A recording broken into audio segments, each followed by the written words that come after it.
بسم اللہ الرحمن الرحیم۔ سیرت النبی صلی اللہ تعالیٰ علیہ وسلم بھاگ 9۔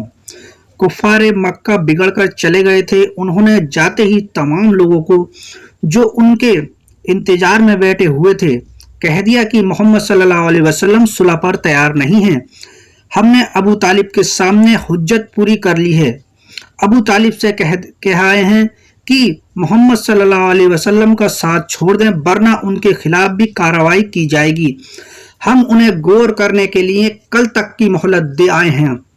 اگر انہوں نے اپنے بھتیجے کو سمجھا دیا اور وہ ہمارے معبودوں کی مخالفت سے باز آ گیا تو ٹھیک ہے، ورنہ پھر محمد صلی اللہ علیہ وسلم پر، مسلمانوں پر، دوسرے ساتھ دینے والوں پر اتنی سختیاں کرو کہ ان کے لیے جینا دشوار ہو جائے۔ اعلان کر دو کہ محمد صلی اللہ علیہ وسلم خانہ کعبہ میں نہ گھس پائیں۔ اپنے جوانوں سے کہہ دو کہ جس جگہ محمد صلی اللہ علیہ وسلم جائیں، بازار ہو یا سڑک یا گلی یا کوچہ، ہر جگہ ان کے پیچھے جائیں، انہیں کسی سے بات نہ کرنے دیں، شور مچائیں، مسلمان اور اسلام کو برا کہیں، مسلمانوں کے خدا کو برا کہیں، محمد صلی اللہ علیہ وسلم کو کہیں، لڑکوں کو اس پر ابھاریں کہ یہ بے ہر مسلمان پر، محمد صلی اللہ علیہ وسلم پر، مسلمانوں کی حمایت کرنے والوں پر دھول پھینکیں، اینٹیں ماریں، پتھر برسائیں اور انہیں اتنا تنگ کریں کہ وہ نئے مذہب کو چھوڑ دیں اور ہمارے معبودوں کو پوجنے لگیں۔ تمام لوگوں نے اس بات کو پسند کیا اور اقرار کیا کہ وہ ایسا ہی کریں گے۔ کچھ دیر بعد یہ مجلس برخاست ہو گئی۔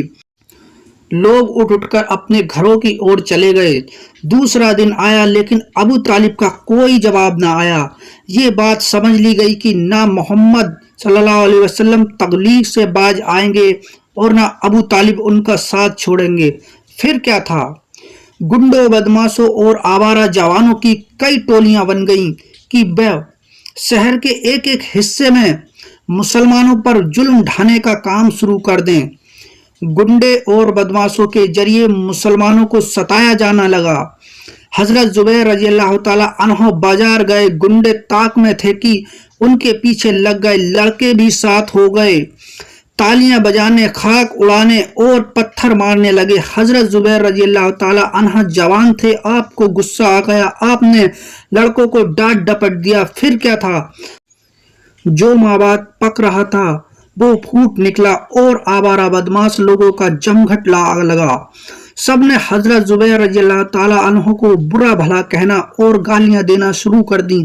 حضرت زبیر رضی اللہ تعالیٰ عنہ معاملے کی نزاکت کو سمجھ گئے اور چپ چاپ واپس چلے آئے۔ اس دن تو نہیں، ہاں دوسرے دن مسلمان خرید و فروخت کے لیے اپنے گھروں سے باہر نکلے تو بدماشوں نے ان کا پیچھا کرنا شروع کیا، انہیں گالیاں دی، ان پر خاک پھینکی، ان کو پتھر مارا اور ان کے کپڑوں کو کھینچ کر پھاڑ دیا۔ مسلمانوں کو برا بھی محسوس ہوا لیکن وہ کمزور تھے، جانتے تھے کہ اگر ذرا بھی بولے تو مارے جائیں گے، قتل کر دیے جائیں گے۔